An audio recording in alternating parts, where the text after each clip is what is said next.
વિદ્યાર્થી મિત્રો, આજે આપણે વિદ્યુત ડાયપોલના કારણે તેની આસપાસના વિસ્તારમાં વિદ્યુત સ્થિતિમાનનું સૂત્ર તારવીશું. લાસ્ટ લેક્ચરમાં આપણે બિંદુવત વિદ્યુતભારના કારણે તેના આસપાસના વિસ્તારમાં વિદ્યુત સ્થિતિમાનનું સૂત્ર તારવી ગયેલા. જેમ કે ધારો કે અહીંયા પ્લસ ઓર માઇનસ ક્યુ વિદ્યુતભાર હોય તો તેનાથી આર જેટલા અંતરે એ વિદ્યુત સ્થિતિમાન એનું સૂત્ર આપણે જોઈ ગયેલા કે V equals two plus or minus KQ upon R. બરાબર, જ્યાં જો પ્લસ ક્યુ હોય તો અહીંયા પ્લસ KQ અપોન R અને જો માઇનસ ક્યુ હોય તો અહીંયા માઇનસ KQ અપોન R તેના જેટલું વિદ્યુત સ્થિતિમાનનું મૂલ્ય મળશે. વિદ્યુત સ્થિતિમાન એ અદિશ રાશિ છે, એટલે જ્યારે આપણે કોઈ એક બિંદુએ વિદ્યુત સ્થિતિમાન શોધવું હોય અને જો એ એક કરતા વધારે વિદ્યુત ભારો દ્વારા લાગતું હોય તો તેવા સંજોગોમાં આપણે શું કરવું પડે? એનો અદિશ સરવાળો કરવાનો છે. વિદ્યુત ક્ષેત્રમાં આપણે સદિશ સરવાળો કરતા હતા, પણ અહીંયા આપણે અદિશ સરવાળો કરવાનો થાય તો પ્રમાણમાં ગણતરી ઘણી સહેલી પડે. પણ અહીંયા આપણે વિદ્યુત ડાયપોલના લીધે વિદ્યુત સ્થિતિમાનની ડિટેલમાં ચર્ચા કરવાની છે. તો સૌપ્રથમ આપણે લઈએ વિદ્યુત ડાયપોલ. અહીંયા ધારો કે હું લઉં પ્લસ ક્યુ, આ છે એને હું ધારો કે શું લેવું? અહીંયા માઇનસ ક્યુ. આ ડાયપોલનું મધ્ય બિંદુ છે અને આપણે આપણી સગવડતા ખાતર ડાયપોલ માટે શું લઈએ છે? તો બંને પ્લસ ક્યુ અને માઇનસ ક્યુ વચ્ચેનું જે અંતર છે એ 2a લઈએ છે, જેથી આપણી ઘણી બધી ગણતરીઓ ઈઝી બની જાય છે. તો આ વિદ્યુત ડાયપોલ છે. આપણે જાણીએ છીએ બે સમાન મૂલ્યના વિજાતીય વિદ્યુત ભાર ધરાવતા બનેલા તંત્રને એ વિદ્યુત ડાયપોલ કહે છે. તો આપણે અહીંયા આ રીતે વિદ્યુત ડાયપોલ આપણી પાસે આપેલો છે અને તેનાથી એ અમુક અંતરે ધારો કે P બિંદુ આવેલું છે અને તેના મધ્ય બિંદુથી જનરલી જ્યારે આપણે ડાયપોલથી અંતર લેતા હોય ત્યારે આપણે મધ્ય બિંદુથી અંતર લેતા હોઈએ છીએ. તો મધ્ય બિંદુથી P બિંદુનું જે અંતર છે એ અંતર એ ધારો કે અહીંયા આપણે R સદિશ દ્વારા દર્શાવીએ. તો હવે આ વિદ્યુત ડાયપોલના કારણે P બિંદુ પાસે વિદ્યુત સ્થિતિમાનનું સૂત્ર આપણે તારવવું છે.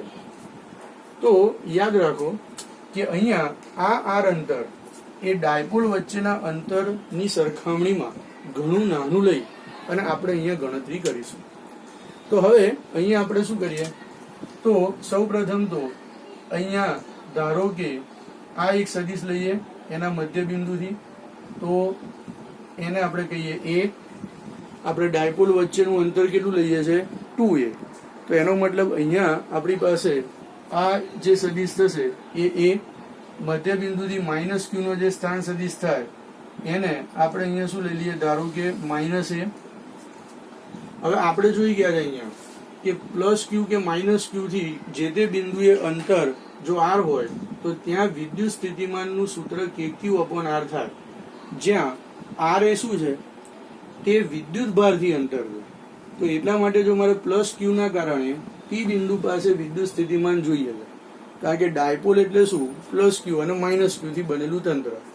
તો જો મારે P બિંદુએ વિદ્યુત સ્થિતિમાન જોઈતું હોય તો પ્લસ ક્યુ ના કારણે વિદ્યુત સ્થિતિમાન હું શોધી કાઢું, માઇનસ ક્યુ ના કારણે વિદ્યુત સ્થિતિમાન શોધી કાઢું અને ત્યારબાદ બંનેનો સરવાળો કરીએ તો તે આપણને શું આપે? પરિણામી વિદ્યુત સ્થિતિમાન આપે. તો અહીંયા પ્લસ ક્યુ થી P બિંદુનું જે અંતર છે એને આપણે સદિશ R1 દ્વારા દર્શાવીએ અને માઇનસ ક્યુ થી જે P બિંદુનું અંતર છે એને ધારો કે આપણે અહીંયા સદિશ R2 દ્વારા દર્શાવીએ. બરાબર. હવે માટે P બિંદુ પાસે પ્લસ ક્યુ ના કારણે P બિંદુ પાસે વિદ્યુત સ્થિતિમાન, જેને શોર્ટમાં આપણે પોટેન્શિયલ ડિફરન્સ કહીએ છીએ, તો એ V1 ઇક્વલ્સ ટુ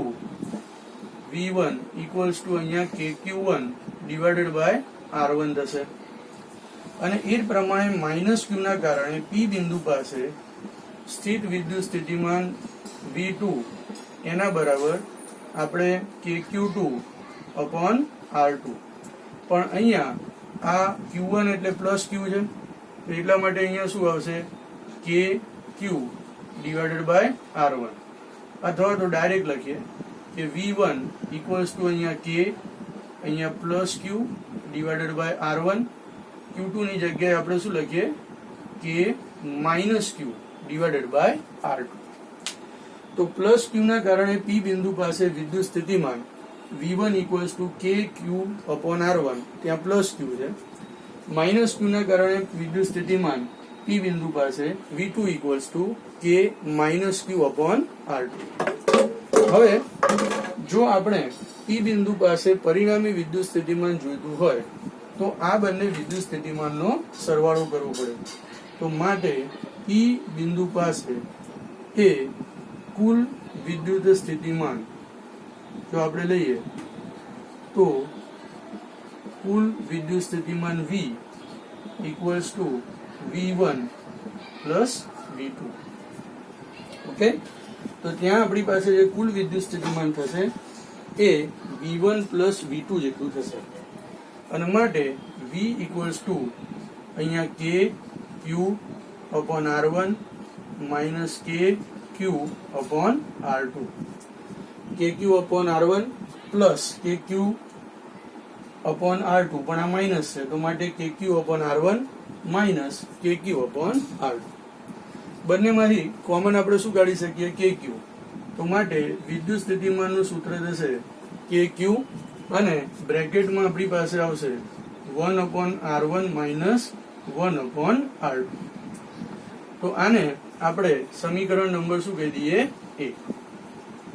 હવે આમ તો આ સૂત્ર પણ ઇનફ છે કે જો તમને R1 ખબર હોય અને R2 ખબર હોય તો આપણે ડાયરેક્ટ અહીંયા કિંમત મૂકી દઈએ તો આપણને તે P બિંદુ પાસેનું શું મળી જાય, વિદ્યુત સ્થિતિમાન મળી જાય. પણ આપણે હજુ એને વધારે સચોટ રીતે શોધવું છે અને બીજા વિસ્તૃત સ્વરૂપની અંદર પણ લઈ જવું છે. તો અહીંયા આપણે જે ધારણા કરી છે એ આ બંને વચ્ચેનું અંતર એટલે કે પ્લસ Q અને માઇનસ Q વચ્ચેનું અંતર એ R ની સરખામણીમાં ખૂબ જ ઓછું છે, અથવા આપણે એમ કહી શકીએ કે R is very very very greater than A. બરાબર, તો સ્વાભાવિક રીતે જ R1 is very very greater than A થાય, એ પ્રમાણે R2 is very very greater than પણ A થાય. તો અહીંયા R is very very greater than A, અને માટે આપણે એમ કહી શકીએ કે અહીંયા તમારી પાસે R is very very greater than A, તો A is very very less than શું આવશે R, અને માટે A by R is very very less than શું આવશે 1. તો આ રીતે એ તમે એનો ઉપયોગ કરી શકો. તો માટે P બિંદુ પાસે કુલ વિદ્યુત સ્થિતિમાન V equals two V1 plus V2, એના બરાબર અહીંયા KQ 1 upon R1 minus 1 upon R2. અને હવે આપણે અહીંયા આગળ જઈએ તો આપણે 11મા ધોરણમાં આ એક કોન્સેપ્ટ શીખી ગયેલા કે જો A અને B વચ્ચેનો ખૂણો, જો A અને B વચ્ચેનો ખૂણો થીટા હોય તો જો R ઇક્વલ્સ ટુ અહીંયા A પ્લસ B હોય, બરાબર, અથવા તો R equals to A minus B હોય, તો પરિણામી સદિશ છે એનું મૂલ્ય આપણે આ સૂત્ર દ્વારા આપી શકીએ કે R ઇક્વલ્સ ટુ અહીંયા A square plus B square plus or minus અહીંયા 2AB cos theta raise to 1/2. એટલે કે જો R equals to A plus B હોય તો A square plus B square plus 2AB cos theta raise to 1/2. R equals to A minus B હોય તો A square plus B square minus 2AB cos theta raise to 1/2. આનો આપણે અહીંયા ઉપયોગ કરવાનો છે. કેવી રીતે, તો તમે જુઓ, સૌ પ્રથમ તો અહીંયા આ A સદિશ છે, એના શીર્ષ ઉપર હવે આ પહેલો પાર્ટ જોઈ લો, ઉપરનો ભાગ તો અને નીચેનો ભાગ. તો હવે આપણે આનો ઉપયોગ કરી અને R1 અને R2 ને એ વિસ્તૃત બીજા સ્વરૂપમાં લઈ જઈશું. તો અહીંયા તમે જુઓ કે ત્રિકોણની રીત પ્રમાણે આ A સદિશ છે, એના શીર્ષ ઉપર R1 સદિશ છે, અને પરિણામી સદિશ એટલે પ્રથમ સદિશનું પુચ્છ અને અંતિમ સદિશનું શીર્ષ. તો R છે એ A અને R1 નો શું થશે, પરિણામી સદિશ થશે. અને એટલા માટે આપણે કહી શકીએ કે અહીં R1 A plus R1 equals to અહીંયા શું આવશે? આ ફરીથી સદિશ A પ્લસ સદિશ R1 ઇક્વલ્સ ટુ શું આવશે? આ. તો હવે માટે આપણે અહીંયા લખી શકીએ કે R1 equals to R minus A, બરાબર. અને માટે આ સૂત્ર પ્રમાણે R1 ઇક્વલ્સ ટુ અહીંયા R square plus A square minus 2AR cos theta. તો આ રીતે આપણે લખી શકીએ. એ જ પ્રમાણે હવે નીચેનો બીજોનો પાર્ટ લો તમે, તો એમાં તમે જુઓ કે અહીંયાથી માઇનસ એ સદિશ છે, એના શીર્ષ ઉપર કયો સદિશ છે? R2. અને આ જે R છે એ આ બંનેનો શું થાય છે? પરિણામી સદિશ થાય છે. અને માટે આપણે કહી શકીએ કે માઇનસ એ પ્લસ R2 એના બરાબર ત્રિકોણની રીત પ્રમાણે R. તો માટે આપણે અહીંયા કહી શકીએ કે માઇનસ અહીંયા A, અહીંયા આવશે માઇનસ A પ્લસ અહીંયા R2 અને એના બરાબર આપણી પાસે અહીંયા શું આવશે? આ. અને માટે અહીંયા લખી શકીએ કે R2 ઇક્વલ્સ ટુ અહીંયા R પ્લસ A, બરાબર. તો હવે જો R2 equals to R plus A હોય તો R2 ની કિંમત આપણે કેવી રીતે લખી શકીએ? તો આ રીતે લખી શકીએ કે R2 ઇક્વલ્સ ટુ અહીંયા આપણે જોઈ ગયા એ પ્રમાણે અહીંયા જેમ R1 equals to R square plus A square minus 2AR cos theta raise to 1/2 થાય. એ જ પ્રમાણે R2 ઇક્વલ્સ ટુ અહીંયા R square plus A square plus 2AR cos theta અને રેઝ ટુ 1/2. કયા સૂત્ર પ્રમાણે? આ સૂત્ર પ્રમાણે. તો આ રીતે આપણને અહીંયા આ કિસ્સામાં R1 અને R2 આપણને મળે. હવે એ R1 અને R2 પરથી મારે જોઈએ છે KQ upon R1 minus KQ upon R2. તો 1 upon R1 અને 1 upon R2 ના યોગ્ય સ્વરૂપો આપણે લઈએ. તો હવે એના માટે આપણે શું કરીએ?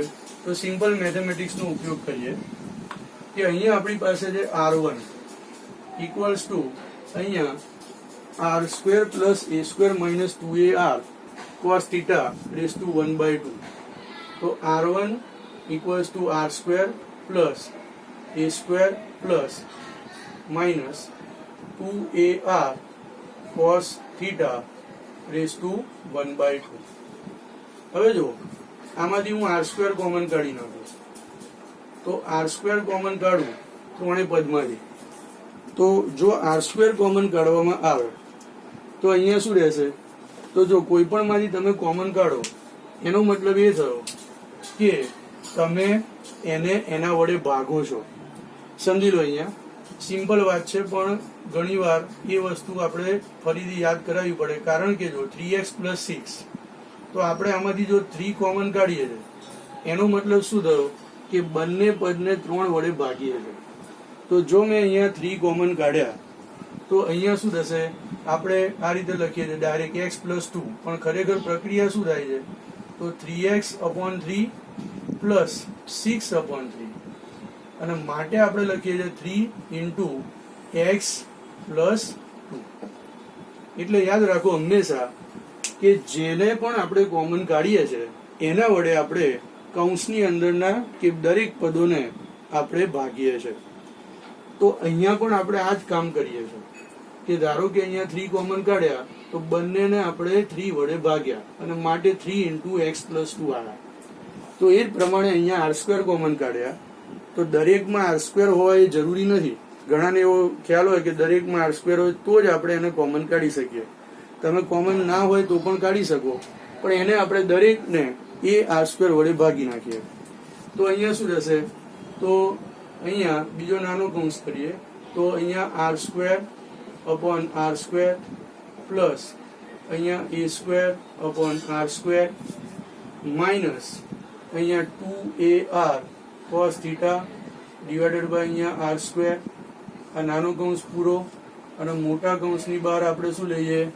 1/2.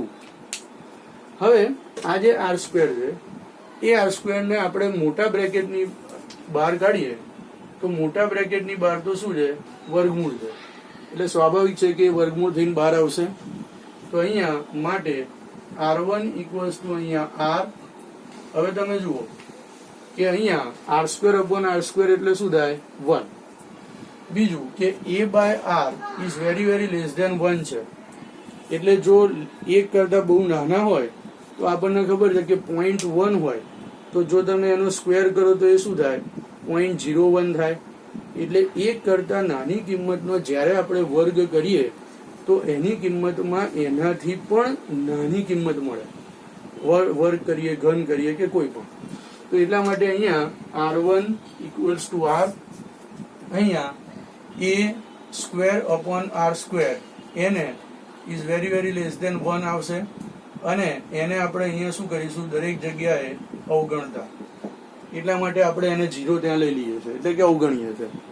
તો અહીંયા સમીકરણ આવું થશે 1, આને તો આપણે અવગણી દીધા, r બહાર જતા રહ્યા, 1 minus 2ar cos theta upon r², તો એક r જતો રહેશે, તો 1 minus 2a cos theta divided by r અને રેઝ ટુ 1/2. ચલો ક્લિયર. તે જ રીતે આપણે સાબિત કરી શકીએ કે r2 ઇક્વલ્સ ટુ આપણે લખીએ કે અહીંયા r2 ઇક્વલ્સ ટુ અહીંયા r² plus a² plus 2ar cos theta raise to 1/2.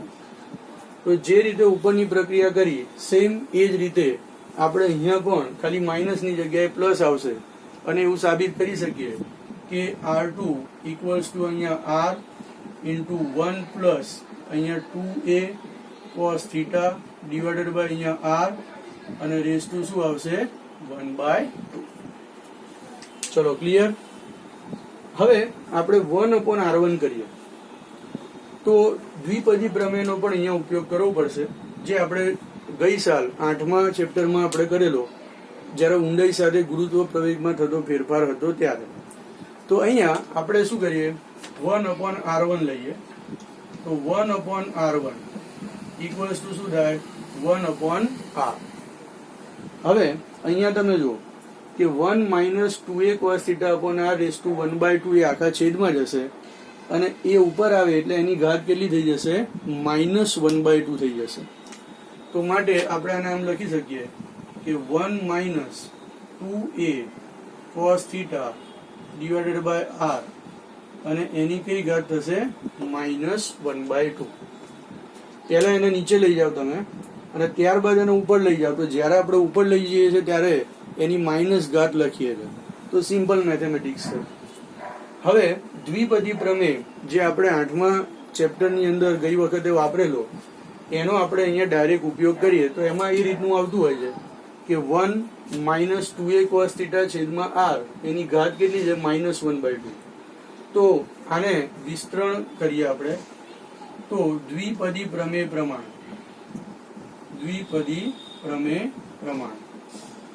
આપણે આ રીતે લખી શકીએ કે 1/r1 ઇક્વલ્સ ટુ 1/r, અહીંયા 1 માઇનસ, હવે જો પેલા -1/2 છે ને એ બીજા પદમાં દ્વિપદી પ્રમેય તમે આખો સમજો.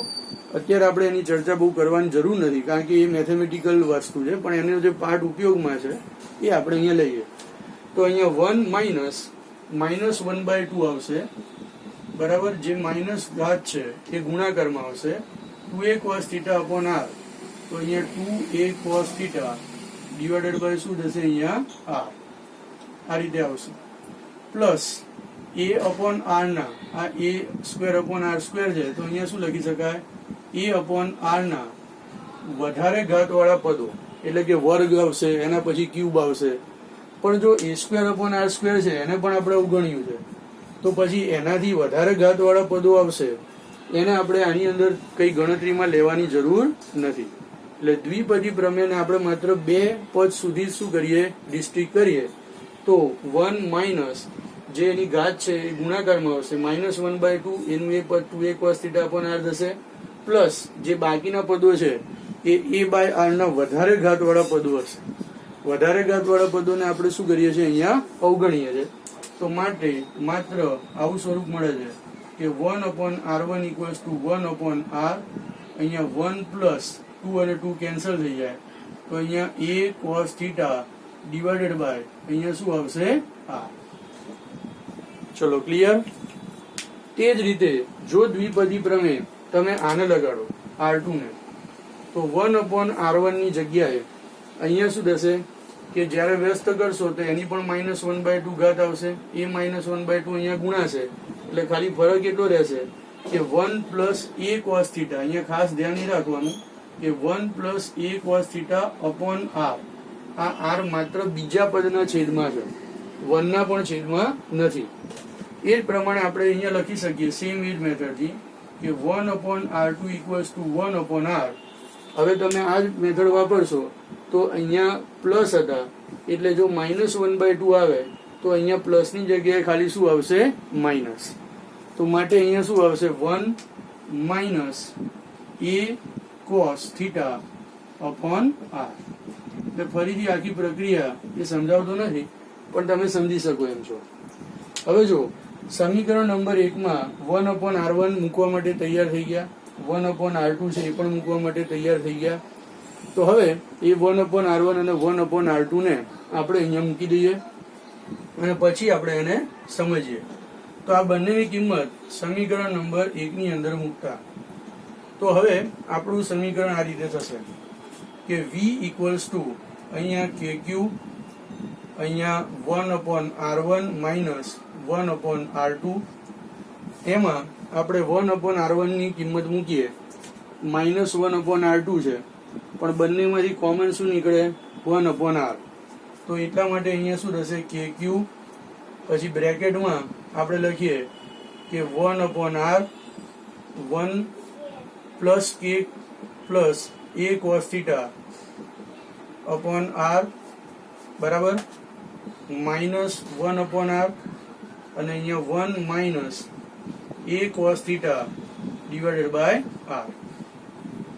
હવે બંનેમાંથી આપણે શું કોમન કાઢી નાખીએ 1/r કોમન કાઢી નાખીએ તો આના બરાબર શું થશે અહીંયા kq ડિવાઇડેડ બાય r. હવે જો 1/r તો કોમન ગયો તો આ બધાનો સરવાળો કરો તમે તો અહીંયા જો આગળ માઇનસ છે તો 1 plus a cos theta upon r, પછી -1/r જતા રહે એટલે -1, માઇનસ માઇનસ પ્લસ એટલે પ્લસ, અહીંયા a cos થીટા અપોન અહીંયા 1 અને -1 જતા રહ્યા, a cos theta upon r plus a cos theta upon r. તો એને આપણે શું કહી શકીએ 2a cos theta upon r. તો માટે આના બરાબર અહીંયા kq અપોન r, અહીંયા 2a cos theta divided by r. બરાબર. હવે r અને r છે એને આપણે ગુણી કાઢીએ તો r² થઈ જાય. તો હવે આપણું વિદ્યુત સ્થિતિમાનનું જે સમીકરણ છે એ વિદ્યુત સ્થિતિમાનનું સમીકરણ આ રીતે આપણને મળે કે v equals two kq upon r. એમાં q ને આની જોડે ગુણી નાખો તો k, અને આપણે આ રીતે લખીએ આને કે v ઇક્વલ્સ ટુ અહીંયા k એના પછી 2qa એટલે ડાયપોલ મોમેન્ટનું સમીકરણ છે એની અંદર નાખી દઈએ.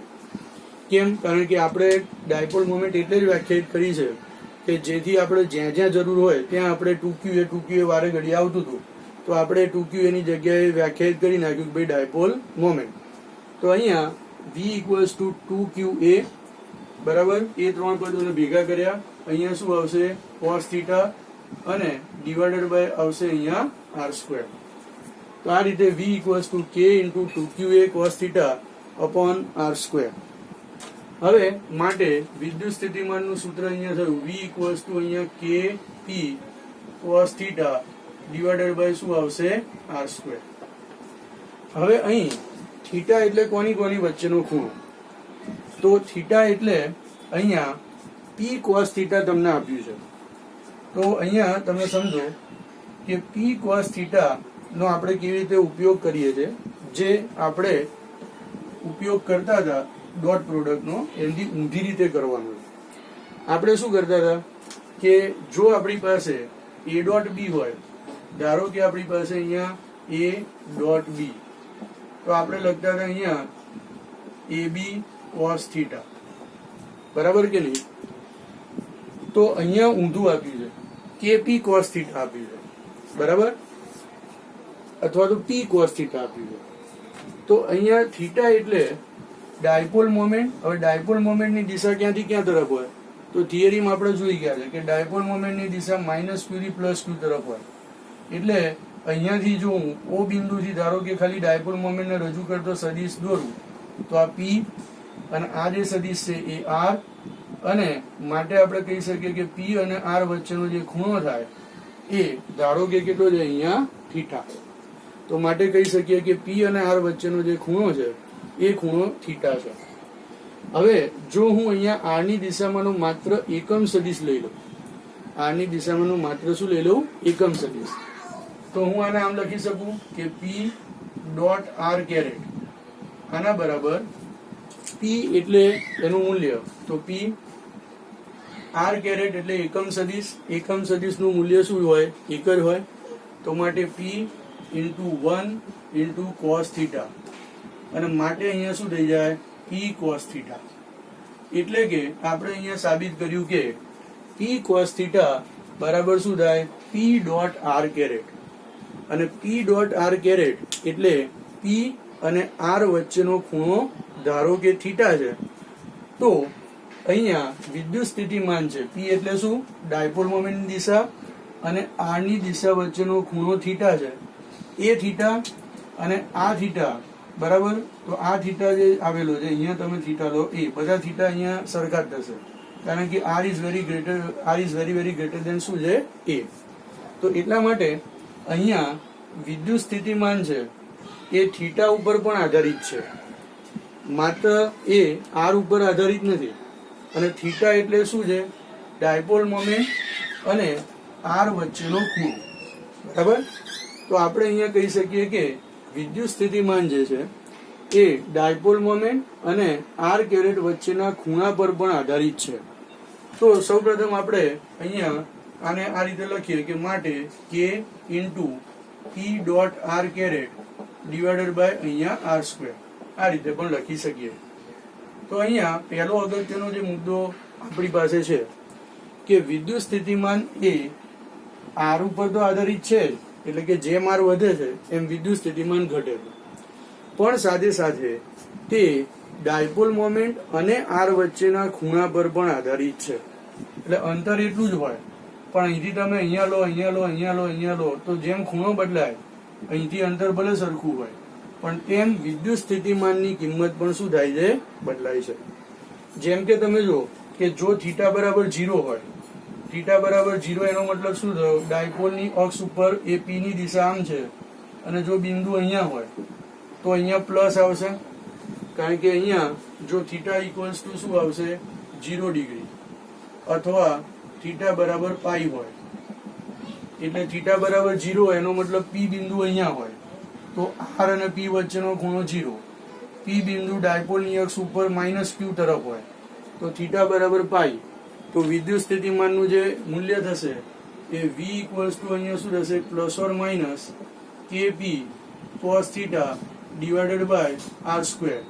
એમાં cos 0 મૂકો એટલે +1, cos પાઈ મૂકો એટલે -1. તો માટે V ઇક્વલ્સ ટુ અહીંયા ± KP અપોન શું થશે? R square. તો આ રીતનું અહીંયા તમને સૂત્ર મળશે. સાથે સાથે જો ડાયપોલની વિષુવ રેખા ઉપર હોય તો જો ડાયપોલની વિષુવ રેખા ઉપર ગમે તે બિંદુ હોય તો તમે લોજિક પરથી જ સમજી શકો કે R1 અને R2 સરખા થાય વિષુવ રેખા પર. તો માટે 1/R1 - 1/R2 એ પણ સરખા થાય, અને માટે ડાયપોલની વિષુવ રેખા પરના કોઈ પણ બિંદુએ વિદ્યુત સ્થિતિમાનની કિંમત કેવી થઈ જાય? 0 થઈ જાય. તો જો એ થીટા બરાબર એ π/2 હોય તો વિદ્યુત સ્થિતિમાનની જે કિંમત છે એ શું થાય? 0 થાય. ચલો ક્લિયર? એટલે કે એ માત્ર R ઉપર આધારિત નથી પણ P અને R વચ્ચેના ખૂણા પર પણ આધારિત છે. આ એક પહેલો અગત્યનો મુદ્દો. અને બીજો કે વિદ્યુત સ્થિતિમાન જે બિંદુવત વિદ્યુતભારના કારણે હતું એ પ્લસ ક્યુ ના કારણે એ ફક્ત 1/r પ્રમાણે ઘટતું હતું, પણ જ્યારે ડાયપોલના કારણે વિદ્યુત સ્થિતિમાન આપણે શોધીએ છીએ તો એ 1/r² પ્રમાણે ઘટે છે. એટલે કે અહીંયા V એ બિંદુવત વિદ્યુત ભાર માટે માત્ર પ્લસ ક્યુ માટે એ V is directly proportional two 1/r છે, એટલે કે માત્ર r ના વ્યસ્ત પ્રમાણ માટે. જ્યારે અહીંયા ડાયપોલ માટે એ ઝડપથી ઘટે છે તો ડાયપોલ માટે V is directly proportional to 1/શું છે r², એટલે કે એ 1/r² ના વ્યસ્ત પ્રમાણમાં છે. તો આ રીતે આપણે આ થિયરી આખી સમજ્યા, જેમાં આપણે ફાઇનલ સૂત્ર જે તાર્યું એ આ છે, V = kp cos θ/r², અથવા તો એને k × p.r/r². તો વિદ્યુત સ્થિતિમાન છે એ માત્ર r ઉપર નહીં પણ p અને r વચ્ચેનો ખૂણો પણ અહીંયા ધ્યાનમાં લેવો પડે છે. બીજું કે અહીંયા તમારી પાસે જ્યારે તમે વિદ્યુત સ્થિતિમાન શોધો છો ત્યારે ખાસ કન્ડિશન આપણે આ સૂત્ર જ્યારે વાપરીએ છીએ, આ બધું અહીંયા 1/r1 અને 1/r2 સુધી તો આપણે કોઈ પણ લંબાઈ અંતર હોય, ઓછું હોય કે વધારે હોય તો આપણે એ વાપરી શકીએ. પણ જ્યારે આપણે આ સૂત્ર વાપરીએ છીએ મોટાભાગના કિસ્સામાં r is very very greater દેન શું હોય છે એ હોય છે, અને એટલા માટે મોટાભાગના કિસ્સામાં એ લાગુ પડે છે. તો અહીંયાથી ગણતરી સરળ થઈ જાય, માત્ર તમારે ખૂણો શોધવાનો રહે. તો એટલા માટે આ સૂત્રનો આપણે ઉપયોગ કરી શકીએ છીએ. પણ આ સૂત્ર માત્ર ને માત્ર r is very very greater than a માટે જ લાગુ પડે છે. જો એનું અંતર ઓછું હોય તો આ સૂત્ર લાગુ પડતું નથી. પણ વ્યવહારમાં મોટે ભાગે એ r is very greater than a હોવાથી આપણી પાસે આ સૂત્ર તમે વાપરતા હોઈએ છે મોટે ભાગે. એટલા માટે આપણે આની તારવણી અહીંયા આપેલી છે.